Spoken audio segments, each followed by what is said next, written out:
What's going on? What's going on, Soul Trap? You already knew who it is. It's your boy.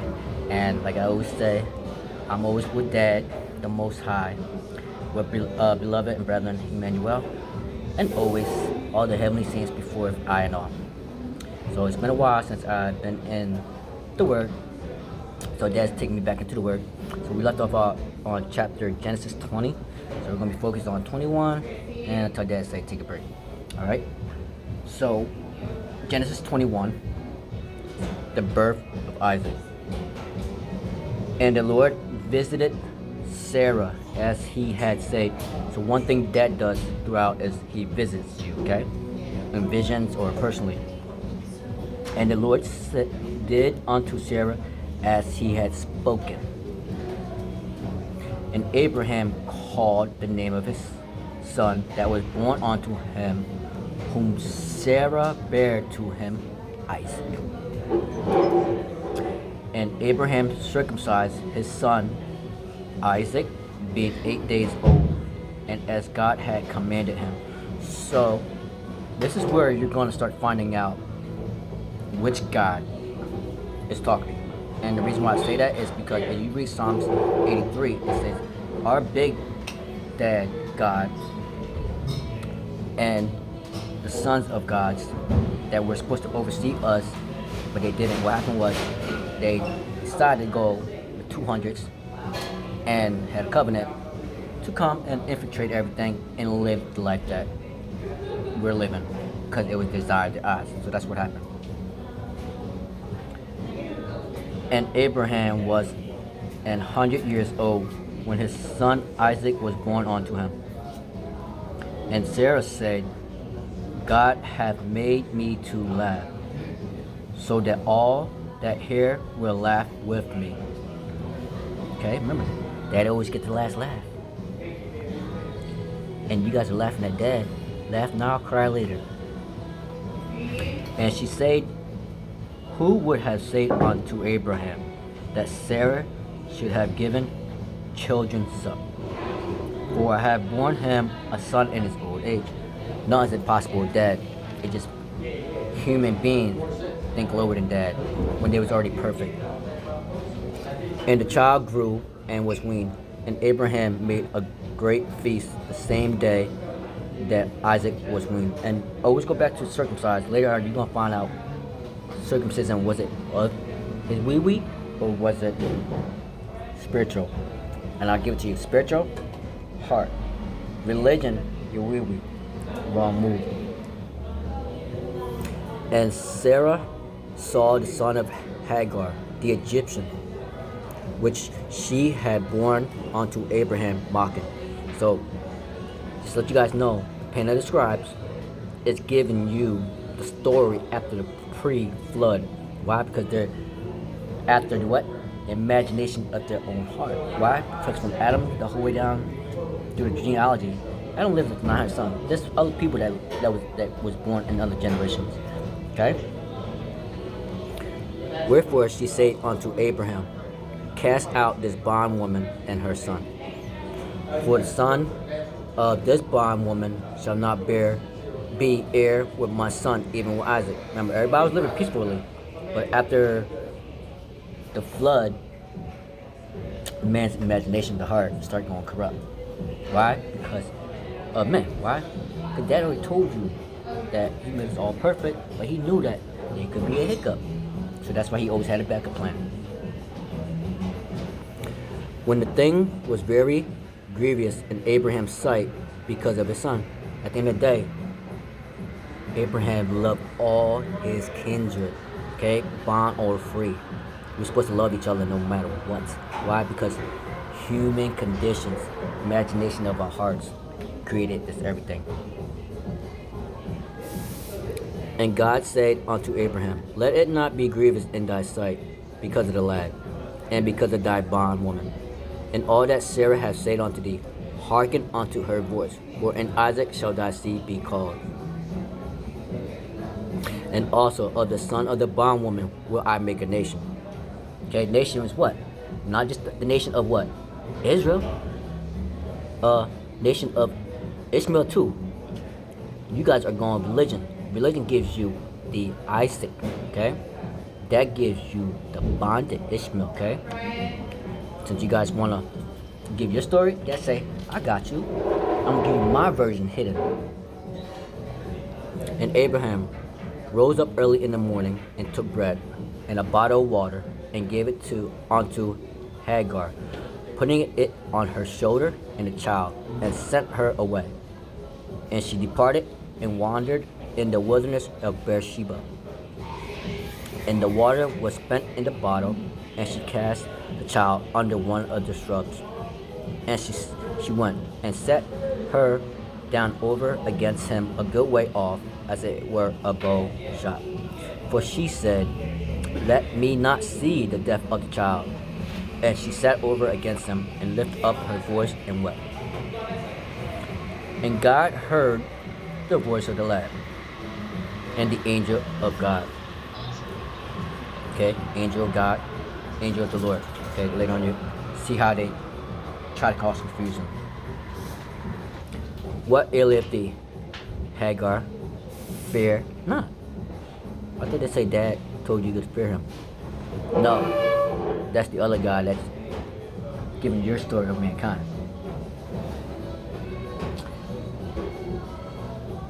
And God heard the voice of the lad, and the angel of God called to Hagar out of heaven, and said unto her, What aileth thee, Hagar? Fear not, for God hath heard the voice of the lad where he is. Arise, lift up the lad, and hold him in thy hand, for I will make a great nation. Again, nation is talking about Gentiles. Why? Because when Dad put everybody here, the only person that was perfect was what? Adam. He was perfect. And then what happened was, as time went on, they created a whole other story to make it seem like Adam was a bad person. Okay? And God opened her eyes, and she saw a well of water. And she went and filled the bottle with water, and gave the lad drink. And God was with the lad, and he grew and dwelt in the wilderness, and became an archer. And he dwelt in the wilderness Haran. And his mother took him a wife out of the land of Egypt. Everybody's trying to say that Egypt's bad. You guys are going with what religion teaches you guys. On the spiritual aspect, Egypt was never bad. But you guys got to take time to read this word. And it came to pass at that time that Abimelech and Piccolo, the chief captain of his host, spake unto Abraham, saying, God is with thee in all that thou doest. Now therefore swear unto me here by God that thou wilt not deal falsely with me, nor with my son, nor with my son's sons. Sons, or children, kindred. Just gotta see how Dad wants you to know what that word means, and not what the religion people. It always go back to being either the religion perspective of man or the spiritual of Dad. That's it. Stop making it so hard and trying to control people's mind.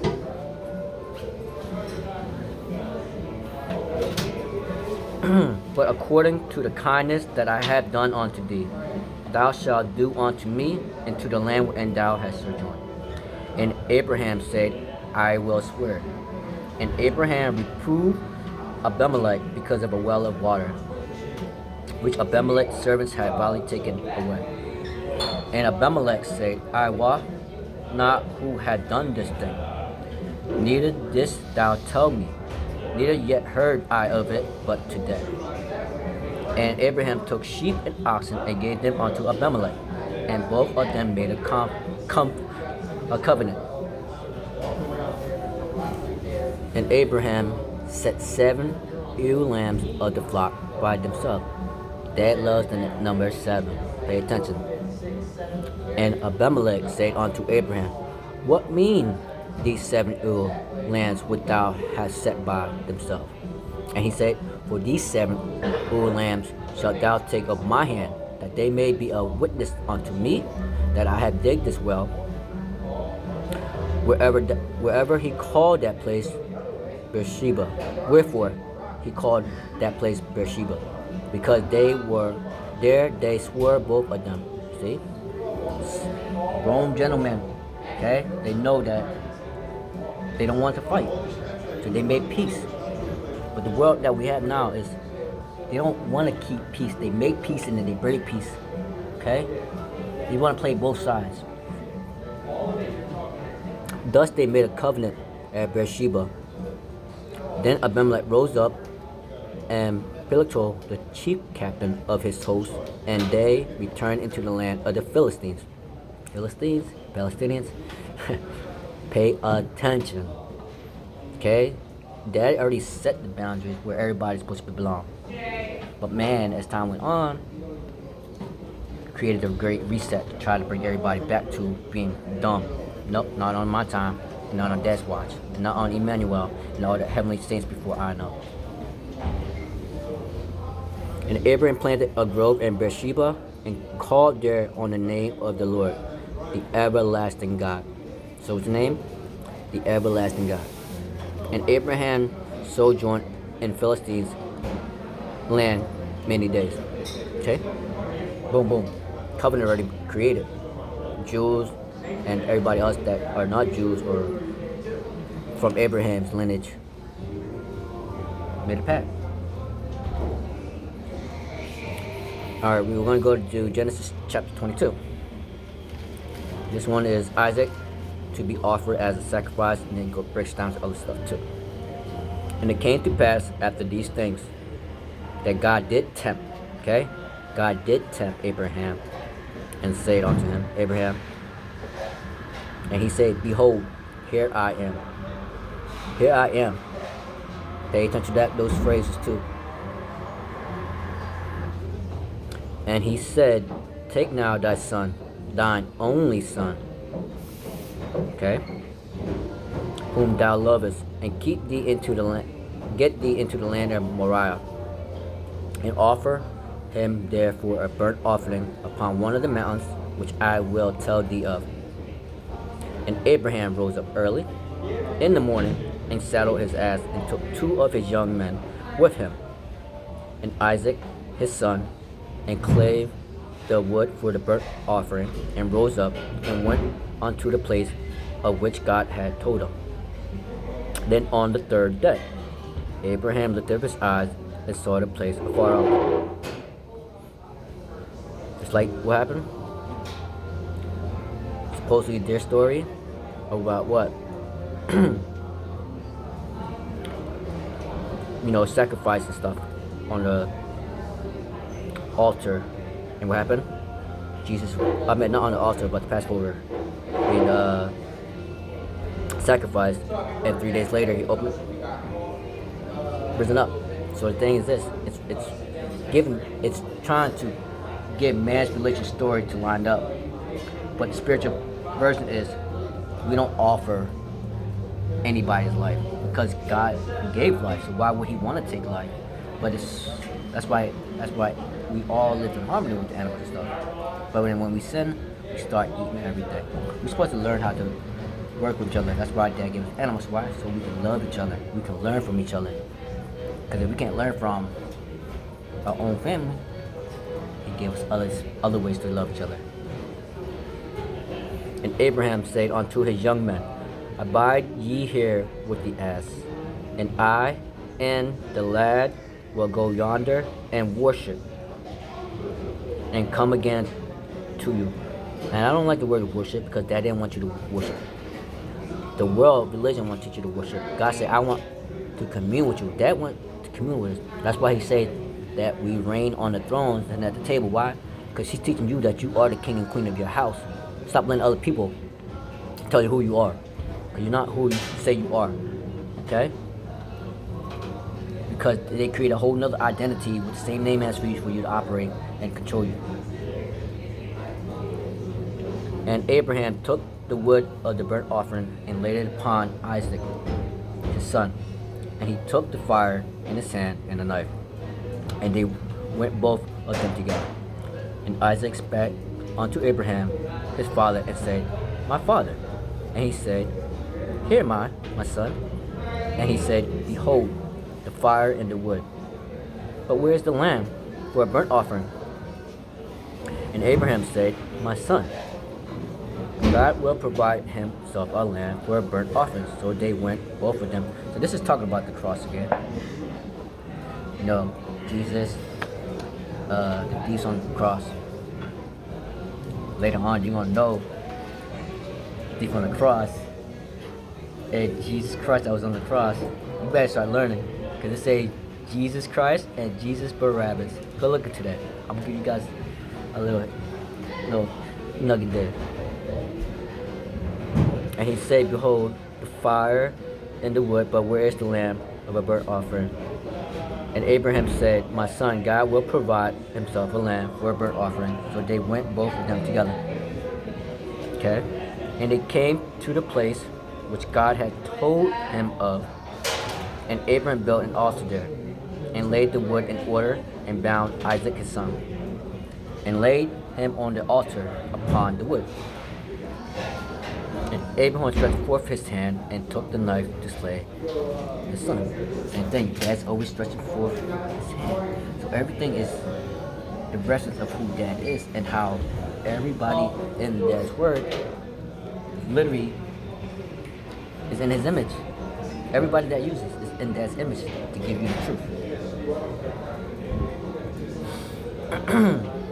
And the angel of the Lord called unto him out of heaven, and say, Abraham, Abraham. And he said, Here am I.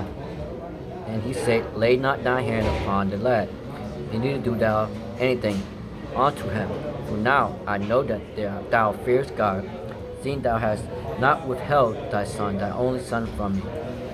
And Abraham lifted up his eyes and looked, and behold, behind him a ram, caught in a thicket by his horn. And Abraham went. Okay, so it's not a lamb, it's actually a ram. The lamb and ram sacrifice. Went and took the ram and offered him up for a burnt offering in the stead of his son. And Abraham called the name of that place Jehovah Jireh. And obviously that's paganism. Okay?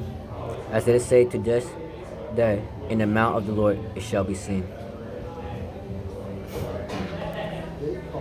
And the angel of the Lord called unto Abraham out of heaven the second time, and said, By myself I have sworn, saith the Lord, for because thou hast done this, and hast not withheld thy son, thy only son, that in blessing I will bless thee, and in multiplying I will multiply thy seed as the stars of the heaven. So the seeds are actually the stars in the heaven. At one time, everybody came and went returned. And in thy seed shall all the nations. So it means that not just Israel is talking about everybody else that what Abraham intermingled with. Okay, so Egypt is God's people too, and a nation. Nations of the earth be blessed, because thou hast obeyed my voice. See, he had obeyed his voice. Okay, Dad say obey my voice, but the number one thing is never ever wanted to shed blood. And as we start reading, you will see that it was the sons of God that came and intermingled and start teaching everybody how to worship other gods. Okay, so basically just the word of God that is being taught, and just trying to teach you how to use witchcraft and stuff to make it seem like they have power. Nope.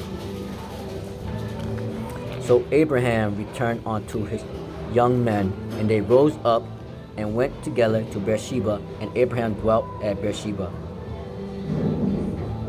Now we're going to talk about Noah's descendants, okay? Not his heir, his descendants.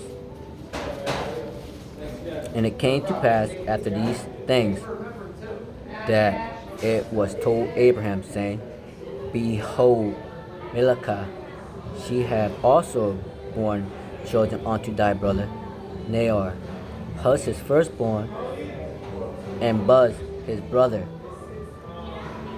Pay attention to Buz, okay? Because later on it's in the book of Job. And Kemuel, the father of Aram, and Sheshet, and Hazah, and Fildash, and Jidlap, and Bethel. And Bethel begat Rebekah. The, these 8 Malachi did bear to Noah, Abraham's brother, and his concubine, whose name was Ramah. She bare also Tabah and Gama and Tahash and Machet. So he's done in 21 and 22, and it goes from, Dad's telling him how Adam's story, then Noah's, then Abraham's, and then goes to his sons. So we're following the genealogy of things, okay? And always make sure when you do that, you have Matthew 1 and Luke 3 to help you. For me, I already know what's going on. And sometimes I do forget, so please, I'm still human. We're here to help each other out and by communicating and serving out of love. Okay? I'm not God, but I'm a son of God. Remember that. And I just want to say, peace be on to thee, peace be with Andy, and we love you.